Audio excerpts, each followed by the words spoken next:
تمام دیکھنے اور سننے والوں کو ہسٹری مسٹری میں خوش آمدید۔ یہ وہ جگہ ہے جہاں ہم آپ کو دنیا کے چھپے ہوئے رازوں اور پوشیدہ حقائق کی تلاش میں اپنے ساتھ لے کے چلیں گے۔ ہر قسم میں ہم آپ کو لے کے چلیں گے ماضی کے ایسے دروازوں کے پار جنہیں وقت کے گرد نے چھپا دیا ہے۔ تیار ہو جائے، کیونکہ یہ صرف ایک سفر نہیں، یہ ایک دریافت ہے۔ دنیا حیرت انگیز رازوں سے بھری پڑی ہے، لیکن کچھ مقامات ایسے ہوتے ہیں جو وقت کے پردوں میں چھپے ہونے کے باوجود آج بھی انسان کے عقل کو حیران کر دیتے ہیں۔ ترکی کے علاقے کیپادوکیا میں واقع دیرینکویو ایک ایسا زیر زمین شہر ہے جہاں ہزاروں لوگ صدیوں سے پہلے زمین کے نیچے زندگی بسر کرتے رہے۔ یہ صرف ایک پناہ گاہ نہیں، بلکہ مکمل تہذیب، مکمل شہر، مکمل زندگی کا مرکز تھا، اور وہ بھی کئی منزلیں زمین کے نیچے۔ کیا آپ جاننا چاہتے ہیں کہ وہ لوگ زمین کے نیچے کیسے رہتے تھے؟ کس طرح کے کمرے، اسکول، عبادت گاہیں اور باورچی خانے بنائے گئے؟ اور آخر یہ شہر کس نے، کیسے اور کیوں بنایا؟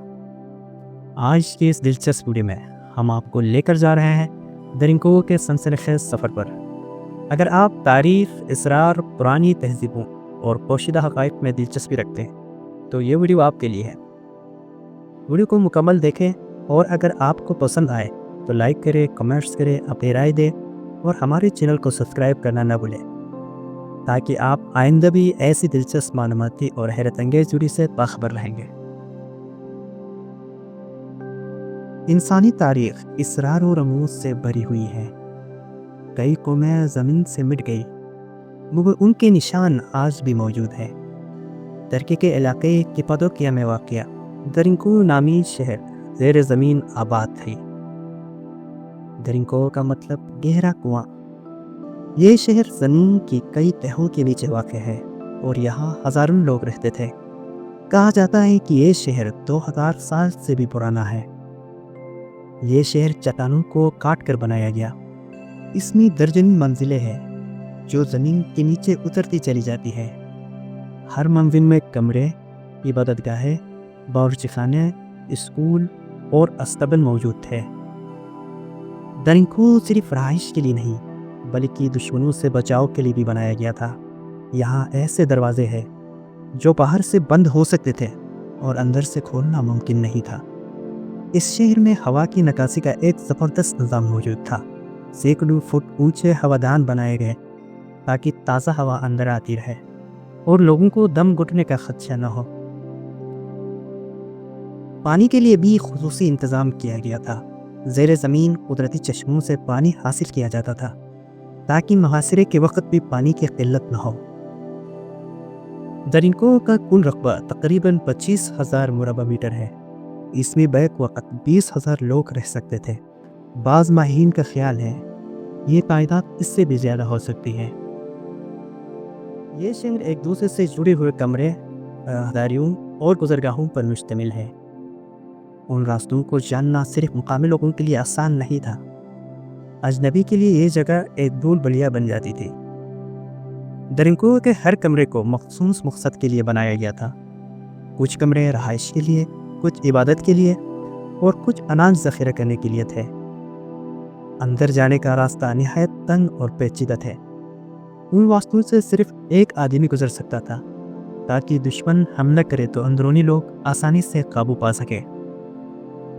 شہر کے اندر عبادت گاہیں بھی موجود تھی۔ ان جگہوں پر لوگ اجتماعی عبادت کرتے تھے۔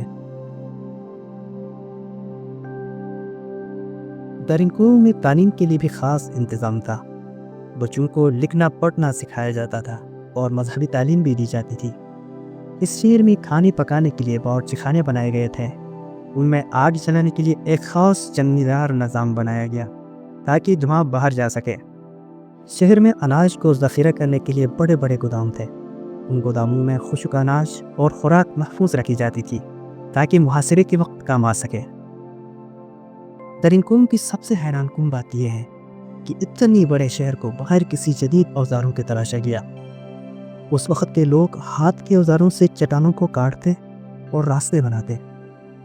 محافظوں کے لیے خاص کمرے بنائے گئے، یہاں سے وہ دشمنوں پر نظر رکھ سکتے تھے۔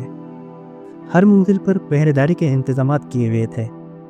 اس شہر کے دروازے بڑے بڑے گول پتھروں سے بند کیے جاتے تھے، جو ایک بار بند ہو جائے تو باہر سے کھولنا ناممکن ہو جاتا تھا۔ درینکوو صرف ایک شہر نہیں بلکہ مکمل تہذیب کا نمونہ تھا۔ یہاں کے لوگ محنتی، عقل مند اور منظم تھے۔ انہوں نے دشمنوں سے بچاؤ کے لیے انوکھا حل نکالا۔ اس شہر کی دریافت 1960 کی دہائی میں ہوئی، جب ایک مقامی شخص نے اپنے گھر کی مرمت کے دوران ایک دیوار توڑی اور راستہ دریافت کیا۔ وہی راستہ درینکوو کی طرف جاتا تھا۔ اس دریافت کے بعد ماہرین آثار قدیمہ نے تحقیق شروع کی اور آہستہ آہستہ یہ شہر دنیا کے سامنے آیا۔ آج درینکوو ترکی کے اہم سیاحتی جگہوں میں شمار ہوتا ہے، جہاں لاکھوں لوگ آ کر اس عظیم راز کو دیکھتے ہیں۔ درینکوو کی تعمیر میں جن اوزاروں کا استعمال کیا گیا وہ اس وقت کے حساب سے سادہ لیکن مؤثر تھے۔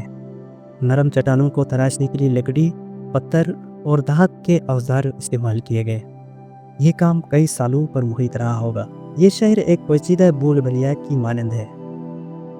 اگر کوئی شخص بغیر رہنمائی کے اس میں داخل ہو جائے تو اس کا واپس نکلنا مشکل ہو سکتا ہے۔ اس لیے ماہرین نے اس کے داخلی راستوں پر حفاظتی نشان لگائے ہیں۔ درینکوو میں جانوروں کے لیے الگ جگہ بنائی گئی تھی تاکہ وہ انسانی رہائش سے دور رہے اور بیماریوں سے تحفظ ممکن ہو۔ ان استبلوں میں گھاس، پانی اور روشنی کا خاص انتظام تھا۔ اس شہر کے کچھ راستے دوسرے زیر زمین شہروں سے بھی جڑے ہوئے تھے۔ ماہرین کو ایسے آثار ملے ہیں جو یہ ظاہر کرتے ہیں کہ یہ شہر صرف ایک تنہا مقام نہیں بلکہ ایک بڑے نیٹ ورک کا حصہ تھا۔ اس نیٹ ورک کے ذریعے ایک شہر سے دوسرے شہر تک خفیہ پیغام، خوراک اور دیگر اشیاء پہنچائی جا سکتی تھی۔ یہ نظام جنگی حالات میں بھی نہایت مؤثر ہوتا تھا۔ درینکوو کے رہنے والے لوگ سخت محنتی اور منظم تھے۔ ان کی زندگی نظم و ضبط اور احتیاط پر مبنی تھی۔ وہ وقت کی قدر جانتے تھے اور ہر کام کو منصوبہ بندی سے کرتے تھے۔ اس شہر میں بچوں کی تعلیم کے لیے بھی جگہ موجود تھی۔ یہاں اساتذہ بچوں کو پڑھاتے اور اخلاقی تعلیم دیتے تھے۔ مذہبی تعلیم کا بھی یہاں خاص اہتمام تھا۔ عورتیں کھانے پکاتی تھی، کپڑے بننے کا کام کرتی اور بچوں کی دیکھ بھال کرتی تھی۔ مرد کھیتی باڑی، حفاظت اور دیگر کاموں میں مشغول رہتے تھے۔ یہ شہر اس وقت کے لوگوں کی اجتماعی سوچ کی عکاسی کرتا ہے۔